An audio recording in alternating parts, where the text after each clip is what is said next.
Doctor, just let me know that as I have told you that this is the situation of the day, that Trump, who was going to bring strikes on Iran, a new wave of strikes on Iran, suddenly he says that no, he is not bringing about that strike, and he hopes that a deal is going to be reached rapidly. On the other hand, Iranian media is denying this. So this situation, which I said that escalation trap, how do you explain it, how it is going to end? This is crisis in American foreign policy.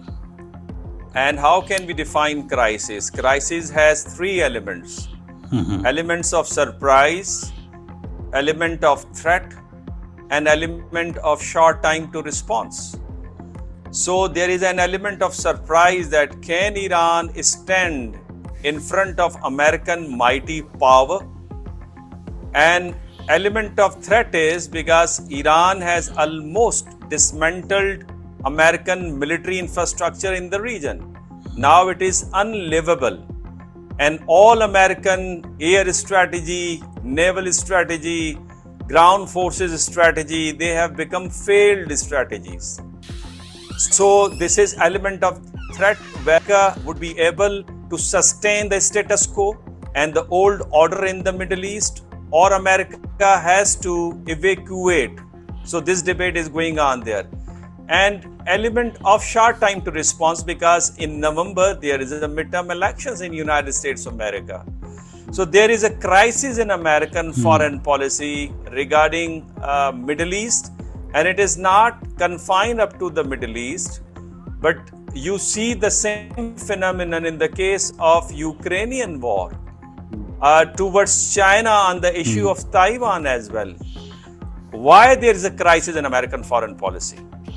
Number one, it is because President Trump has eliminated all filters and policy making processes in United States of America. And because all these filters are eliminated, so President Trump's personal instinct is more dominant and reflective in American foreign policy. And since we know that President Trump, he does not have a very robust experience in policy making. He remained a social media activist. He remained a very good businessman, a successful businessman, but not a good politician, frankly speaking. So therefore, there is a crisis in American foreign policy.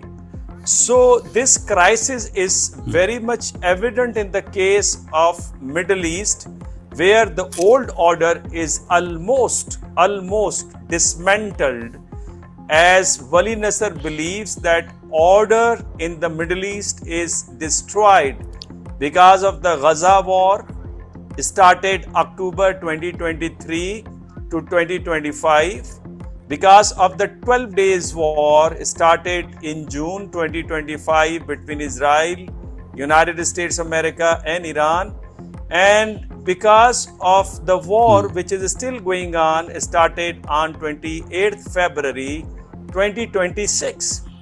So I think the old order is in shambles, and I do not see that this order will be revived again. What about the American Foreign Office? Are they sitting idle? What about that national defense strategic strategy that they have come up with, national security strategy they had come up with, in which Middle East was not a priority at that time?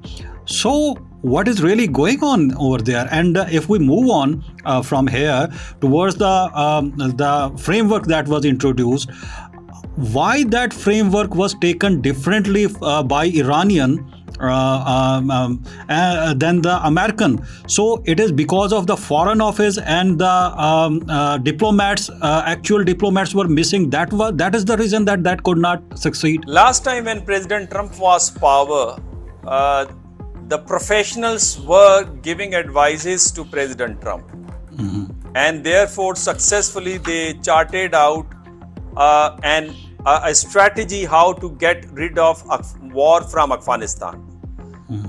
And this time he did not take any advisor, professional advisor, but rather the negotiations which are carried on the behalf of United States of America are two personalities, and they are purely businessmen. They are not diplomats. They are not ex-army generals. So they don't have experience of war, security, and diplomacy. Actually, the major reason in the West is that they have lost common sense and they have lost diplomacy. And this is the broader reasons due to which they are unable to protect their security interest as well as their economic interest, because they don't have a sense what are their national security interests are, and even they don't have a sense what are the national security interests of their adversaries are. For instance, in the case of Russia, they are willing to have a negotiation on Ukrainian issue, but these are Americans who are not ready to have a negotiation with Russia. And let me give you one example. In Alaska, they had a very wonderful meeting. The meeting that was between Donald Trump as well as Putin. And they decided that the areas which are under control of Russia would be the part of Russia. And the war has to be stopped here. But in June, when there was a meeting in Manila regarding Far East Asia Association Forum, in which there was a meeting between Marco Rubio and Lavrov. Marco Rubio refused to accept any agreement of any agreement that was done between Trump and Putin in Alaska. So therefore, they don't have a sense which is known as a common sense, which was a very effective and prominent feature of the Western world. And they are the leaders, especially Wilson, who put the foundation of open diplomacy while establishing the League of Nations and giving a very profound and effective, institution to the global order. So they have ignored all these things, and therefore we see a serious crisis, as I already mentioned in my first answer, in their foreign policies. Moreover, President Trump has given diplomacy to two personalities, as I already mentioned in the early part of this question, that these two personalities, Jared Kushner, who is the son-in-law of President Trump, and another person, what's his name? Witkoff, Steve Witkoff. Steve Witkoff, yeah. Steve Witkoff. These are both businessmen and they are carrying their own businesses, and they are sitting on three tables.